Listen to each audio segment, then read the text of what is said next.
And good evening, Ate Francia Williams from San Francisco, California. So, see, nag-live ako, Ate France, para sa'yo. Ayan, I got your mail or your package through mail priority. It says priority, and I really appreciated Ate Francia Williams. Thank you so much. Thank you. Thank you, Ate Francia, sa padala na fruits. So, ang babalik naman sa iyo ay ang aking mga gagawing bar soap, because tonight, I'm gonna start doing the bar soap. So, right now, unboxing my package from San Francisco, California, from Ate Francia Williams. Ayan, buti pa yung package mo, Ate Francia, nakarating na dito sa bahay. Ikaw, kailan kaya makakapasyal dito sa bahay? Hayaan mo, pag pumunta kami ng California, papasyalan ka namin. Just in case. Pero hindi ko pa alam kung kailan, baka matagal pa. Kasi uuwi ako ng Canada eh. So once I get back to Canada, it gonna takes maybe a year. Few months, maybe 6 months to 18 months before I can come back to United States, because we have to do the proper processing of my papers. So ayan na, diba? Oh, so ang i-send ko naman sa iyo ay pabalik ay ang aking mga project na magaganda. Uy! My favorite! Yay! Nakita ko agad yung favorite ko, persimmon. Thank you talaga. Favorite ko talaga ang persimmon, sa totoo lang. Kaya nasabi ko kay kay Apa, magtatanim kami ng persimmon. Kaso hindi niya ako sinamahan bumili ng persimmon. So hindi ako nakapagtanim ng persimmon. So when I come back in Washington, I'm gonna plant persimmon. Yay! Ang daming persimmon, tsaka pomegranate. Wow! Thank you. Ate Francia Williams, thank you so much. I really appreciated much. Wow! May siya, binansok ka ng ng ibon. Si kayang ibon ang tumira dito, Hindi mo siguro napansin Tatanggalin ko lang yan. Kakainin ko yung okay pa. Ate Francia, nanonood ka na ba? Shout out sa nanonood. At wow, hinog na yung mga kalamansi, Hay, nagkaroon ng molds yung kalamansi. Sobrang hinog na pala. Huhugasan ko lang to. Tatanggalin ko yung may molds. Gagawin ko siyang kalamansi juice.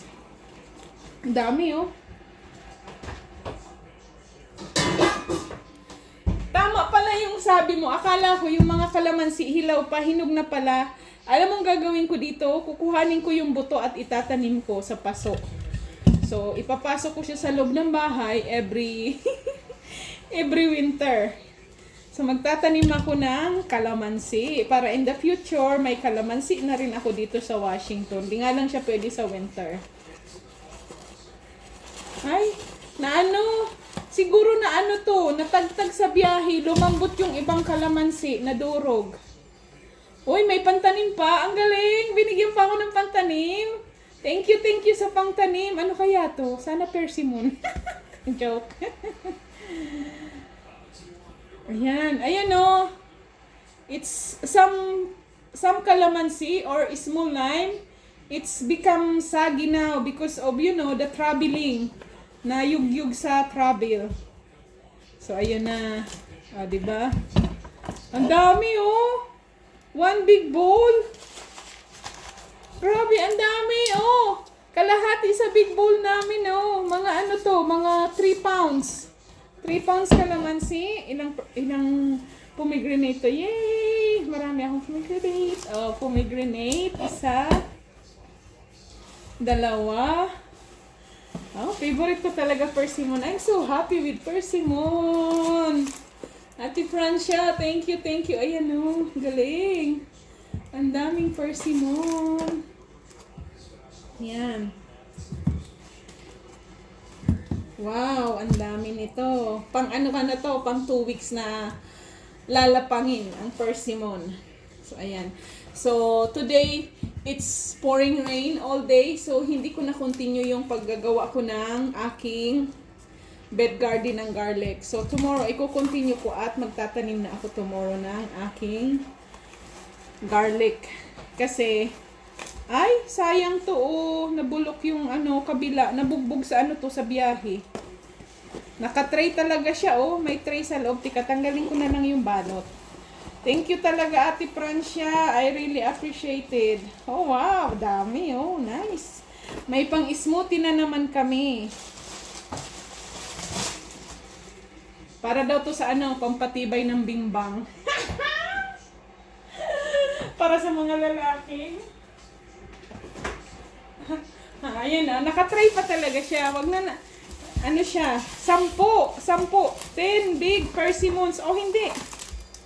9, 11. So, ayan guys, oh. The persimmon, yay! The persimmon, ang dami, oh. Ay, pomegranate, sorry guys. Pomegranate. This is pomegranate and this is persimmon. So, I got from San Francisco, California. 11 pomegranate.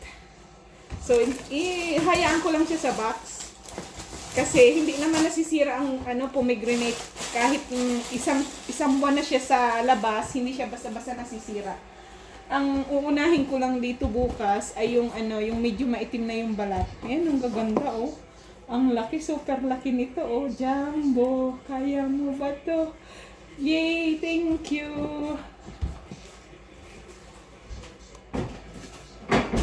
Ayan, o, diba? Ang galing. Thank you talaga, Ate Francia Williams. Ayan, o. 2, 3, 4, 5, 6, 7, 8, 9, 10, 13 persimmon, 11 pomegranate, and half big bowl of calamansi. Wow!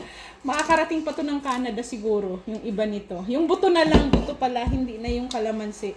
Itong pomegranate, makakarating pa ng Canada yung iba. Kasi, hindi naman ako araw-araw kumakain ito eh. Nilalagay ko lang siya sa smoothie. Iniinom namin. Ayan, o, diba? Ang galing. Ang dami, oh. Sawa ako nito, oh. Thank you, thank you. Thank you guys for watching. I really appreciate it. O, diba? Happy, happy, happy, happy. Merry Christmas! Advance Merry Christmas sa lahat. So, ang ipapa-Christmas ko naman sa iyo, Ate Franz, ay ang mga gagawin kong bar soap.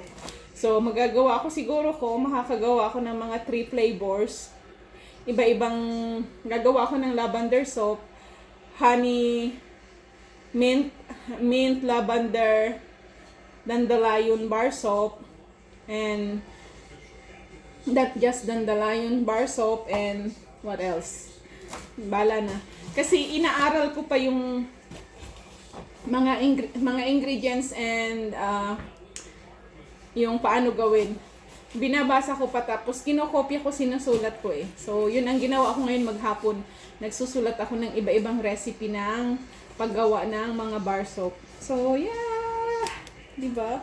Oh, diba? Libre na ang aking pomegranate tsaka ang persimmon at may pangkalamansi juice pa ako.